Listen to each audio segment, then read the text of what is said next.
Je suis venu pour le projet, mais aussi pour la vie de groupe et le principe de vivre une semaine tous ensemble et de partager une expérience. Parce que j'adore le dessin et que je vais en faire mon métier plus tard. J'avais pas mal envie de rencontrer des gens. Je suis venue pour faire la BD parce que je trouvais que ça avait l'air assez intéressant, puis de rencontrer d'autres personnes que mon petit coin perdu. Rencontrer des nouvelles personnes et je trouvais le projet assez sympa.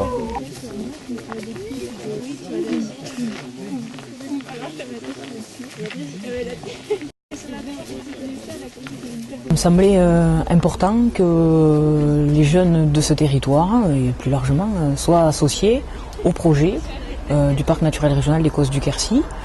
En effet, il n'est pas pour moi concevable d'imaginer le territoire sur les 12 années à venir, donc 2012-2024, sans une participation active des adolescents du territoire, notamment parce qu'ils sont les décideurs de demain.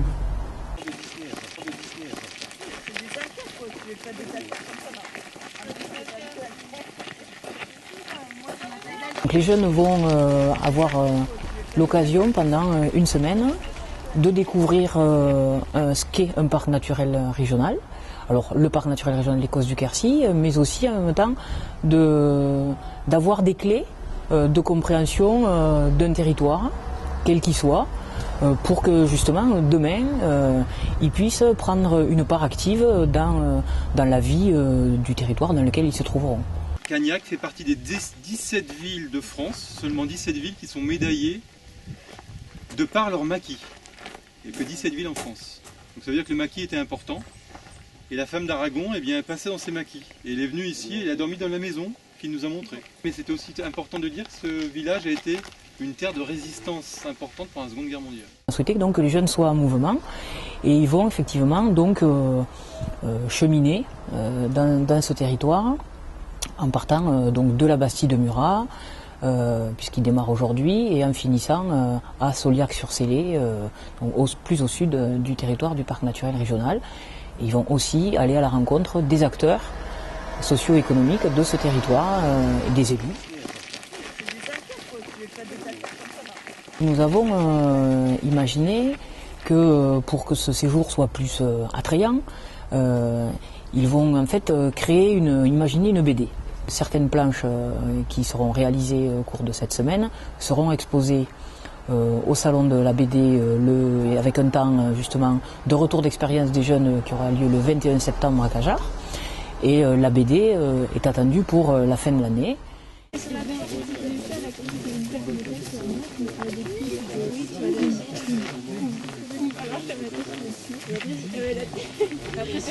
On est 12 jeunes de 14 à 17 ans et on vient principalement du parc. C'est un groupe vraiment très sympa, je trouve qu'on forme un assez bon ensemble et il y a une super ambiance.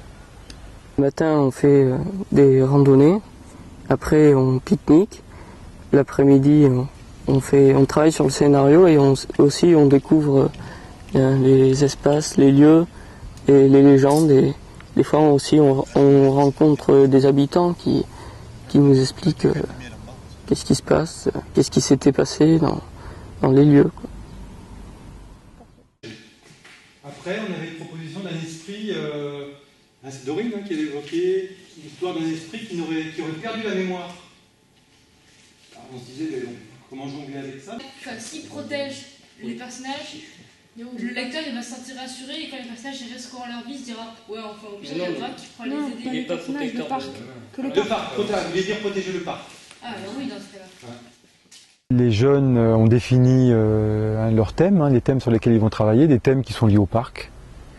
Et puis après on leur a demandé de choisir donc, pour le poème voilà, un personnage principal, le protagoniste, et de définir pour ce protagoniste et un objectif et un enjeu fort, voilà, pour qu'on ait envie de suivre la suite de l'histoire. Après, il faut quand même que cette histoire raconte quelque chose qui soit lié au parc. Et c'est tout l'enjeu là pour nous quand on anime et qu'on encadre, c'est de trouver l'équilibre en fait entre une histoire cohérente, entre la fiction et donc quelque chose de propre au parc, en tout cas certains éléments qu'il faut qu'on retrouve, parce qu'il y a une espèce de cahier des charges et voilà, c'est pas juste de la BD pure fictionnelle. Là, le but, c'est que les jeunes s'expriment sur le territoire du parc. Territoire qui sont, même s'ils y vivent pour une bonne partie, ils le connaissent finalement pas forcément, pas trop, hein, ils sont pas forcément allés très loin de chez eux.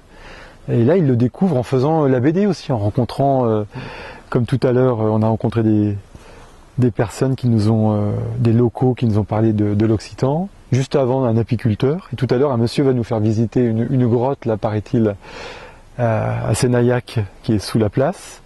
Alors, tout ça, les jeunes, ils s'en abreuvent, c'est en direct. Hein. Donc c'est un petit challenge aussi, quand même, d'écrire un scénario tout en effectuant un camp itinérant. Voilà, c'est ça. Alors le challenge, c'est aussi donc pour Manu, qui est dessinateur, d'arriver à capter graphiquement les désirs des jeunes et à chaud.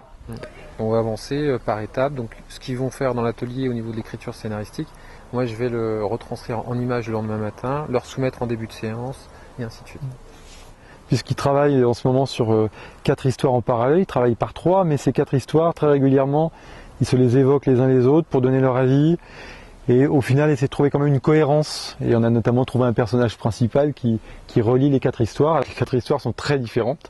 Là, on mène sur des horizons très différents, des paysages différents. Des genres différents. Des genres, voilà, on parlait des genres tout à l'heure avec eux. Il y aura de la comédie, du drame, de l'aventure, du policier. Policier, thriller. Voilà, et puis du fantastique pour relier un petit peu tout ça, puisque c'est l'élément fantastique qui va au final relier toutes les histoires, puisqu'il y a une histoire de fantôme, d'esprit, qui va planer au-dessus du parc.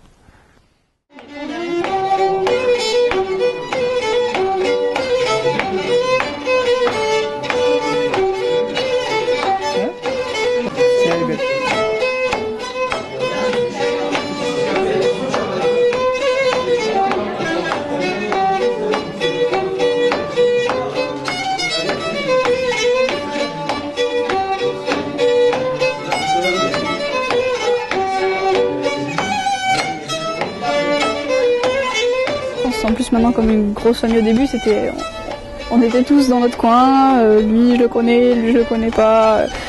Maintenant tout le monde se connaît, c'est une grosse famille quoi, presque, c'est sympathique.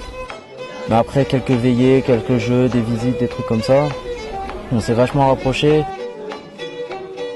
J'ai fait des super rencontres et maintenant en fait on est un groupe, on a pris l'habitude de vivre en groupe. Moi j'ai même rigolé le matin, même Patricia, même Jérôme, même Manu, ils étaient super sympas avec nous, on pouvait même rigoler, on avait des moments avec tout le monde. Ça donne pas envie de quitter tout ça quoi. Ça donne pas envie de rentrer et d'être ce soir tout seul. C'est ça, ouais.